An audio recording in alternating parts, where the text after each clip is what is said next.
how do you feel about Superman Returns now, and what does it mean to you?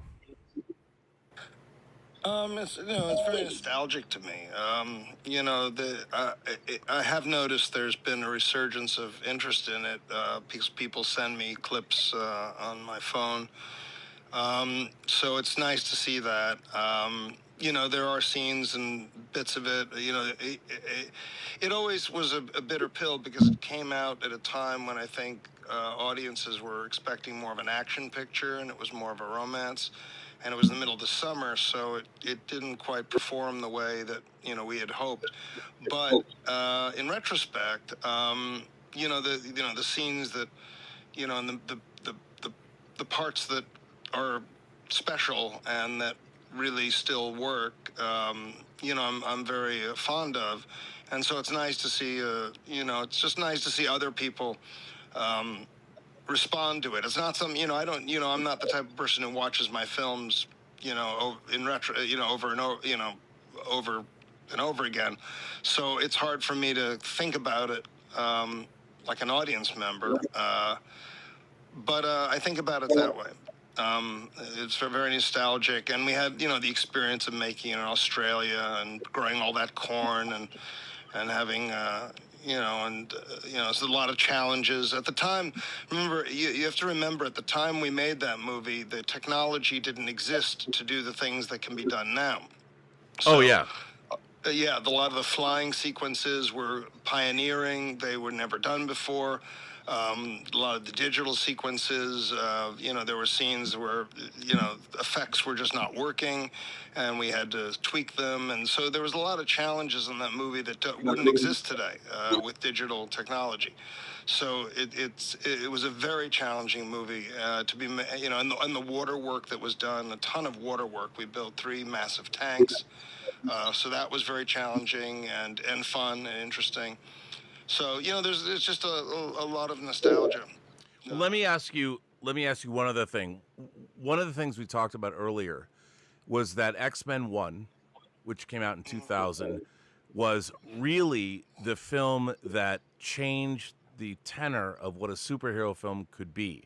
Your choice of opening in Auschwitz and creating the Magneto character. Now, I maintain that the modern comic book movie was born in the scene where Ian McKellen and Patrick Stewart first meet. Are you in my mind, Charles? Oh yeah. When you were doing that, did you know? Did you have any inkling of what you were doing would change the next 25 years of genre cinema around the world? No, no, not at all. I felt at the time my biggest challenge was to get people who didn't know X-Men, who didn't know who Wolverine was, who didn't know who Magneto and Xavier were, like who didn't know these characters. My goal was to find allegory and find sequences and clarity to help an audience that didn't know the comic book embrace the movie. And so I was on a mission to just make a broader movie that could reach, that could bring these lores, these incredible character lores, to an audience that might not be familiar with them. So that was my whole focus at that time. And I had no idea that Sam would then do Spider-Man, and then I'd do X-Men 2, and then there'd be Spider-Man 2, and then little by little the Marvel thing would be born. At the time when we did that, you have to understand, Marvel was like in bankruptcy. Their stock was like worthless. So it was they were ready to break up all the characters and sell them all individually. Okay, I've got one final question for you. This is now the 30th anniversary of The Usual Suspects. Oh yeah. And one of the great things, I think one of the great talents, one of the great Bryan Singer talents that you have is an eye for casting. And I think that The Usual Suspects and the X-Men, which, by the way, your eye for casting has now lasted for a quarter century. When you look back at the films and when you are dealing with these kinds of actors, what is the secret of not just casting, but when you are getting actors together and getting them to work together, how do you as a director make sure that these actors come together and gel as an ensemble?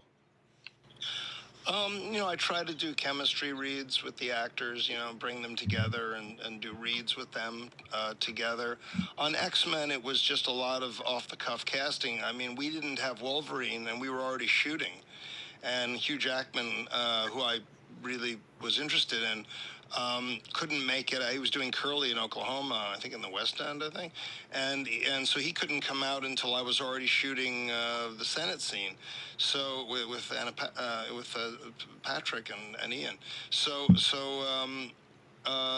there it was just with Hugh, who I saw actually a few weeks ago in New York in a wonderful play he just did.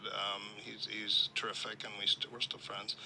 And uh, Hugh, um, he just showed up, and we did a screen test right there on the spot, and I offered him the role right there because I needed a Wolverine, and he fit the bill. But he hadn't. It was his first movie, really. Sometimes they're. It's prior reputation. It's the read. Or I see them in a play, or like Robert Sean Leonard, who I cast in House. I saw him in Dead Poet Society, of course, but I also saw him do Long Day's Journey into Night, and he was fantastic. So I cast him in House. Hugh Laurie just came in, just did a read, for House. Kevin Spacey, I knew as a Tony Award-winning actor, so that was easy casting. And but he expressed interest in doing the movie before we even wrote it, with Usual Suspects. So we kind of wrote it with him in mind.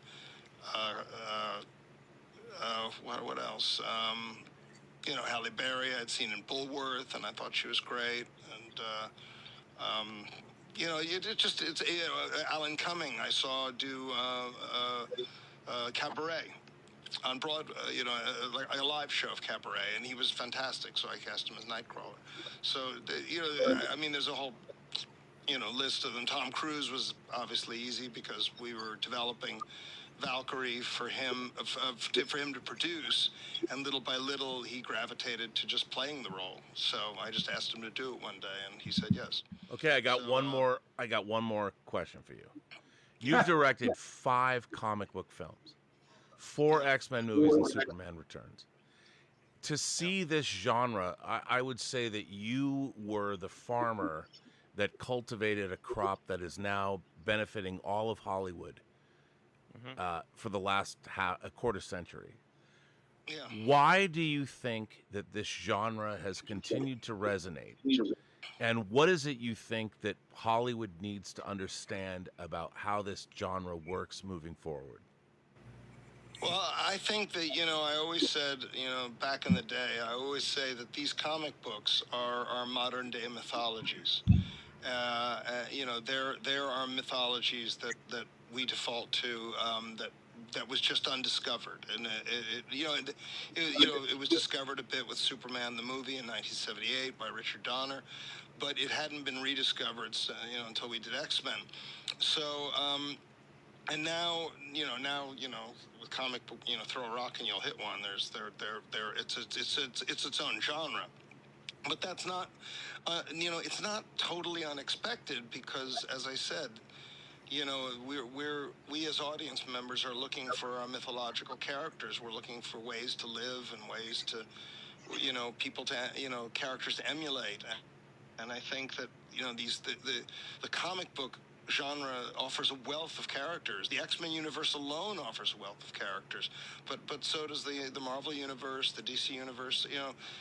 They just there's a wealth of inspiration. So, in moving forward, the only thing I'd caution against is kitsch.